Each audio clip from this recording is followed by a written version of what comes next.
নমস্কার বন্ধুরা, আশা করি আপনারা সকলে ভালো আছেন। কাকুলি কিচেনে সকলকে স্বাগত। আজকে রান্না করেছি নিরামিষ পেঁপের ঘন্ট। ভাত, রুটি সবকিছুর সঙ্গে দারুণ লাগে। চলুন কিভাবে রান্না করেছি দেখা যাক।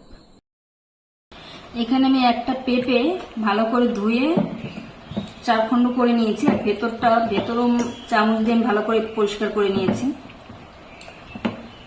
এখন আমি এটাকে ঘষে নেব।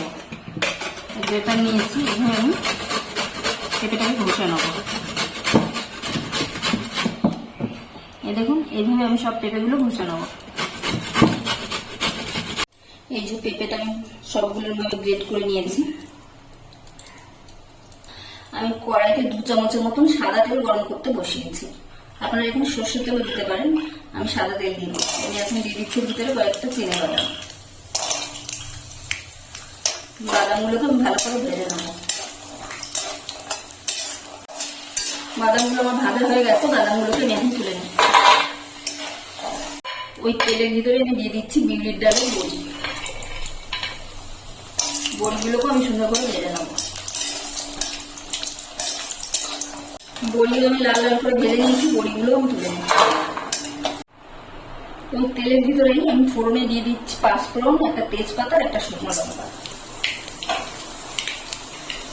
ফোড়নটা ভালো করে ফুটে গেলে এর মধ্যে আমি ছোট ছোট করে কেটে রেখেছি আলু, একটা আলু।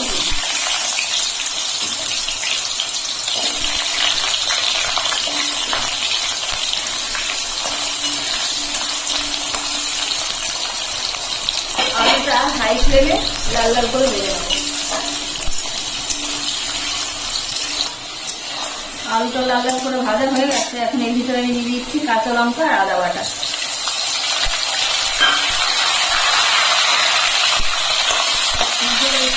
আদা কাঁচা লঙ্কাটা একটু কষিয়ে নেব। এখন আমি এর ভিতরে দিয়ে দিচ্ছি হলুদ, আর দিচ্ছি ছোট চামচের 2 চামচ জিরের গুঁড়ো।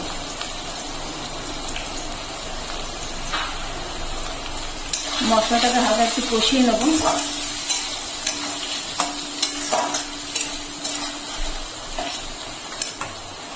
এখন আমি এর মধ্যে দিয়ে দিচ্ছি পেঁপেটা।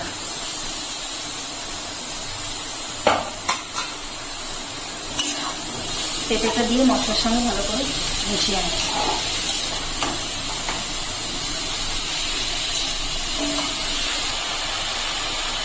এখন আমি দিয়ে দিচ্ছি পরিমাণ মতন লবণ। লবণটা দিয়ে ভালো করে মিশিয়ে নেব।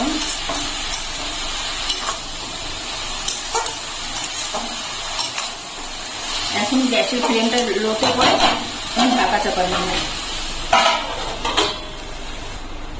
ঢাকা খুলে নিচ্ছি।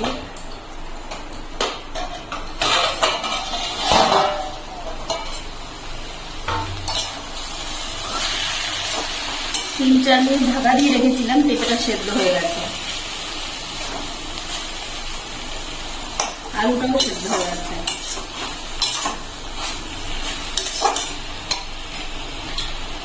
এখন আমি কয়েকটা কাঁচা লঙ্কা দিয়ে দিচ্ছি, আর বড়িগুলো দিয়ে দিচ্ছি। ভাজা বাদামগুলো দিয়ে দিলাম।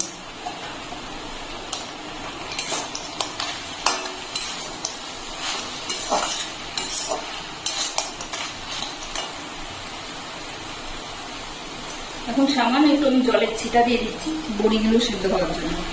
পেঁপে সেদ্ধ হয়ে গেছে, বড়িগুলো সেদ্ধ হবে, একটু জলের ছিটা দিলাম। আর দিচ্ছি চিনি। পেঁপেতে একটু মিষ্টি না হলে ভালো লাগবে না।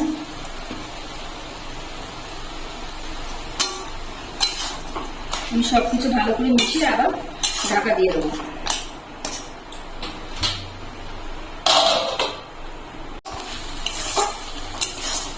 আমি ঢাকা খুলে নিয়েছি।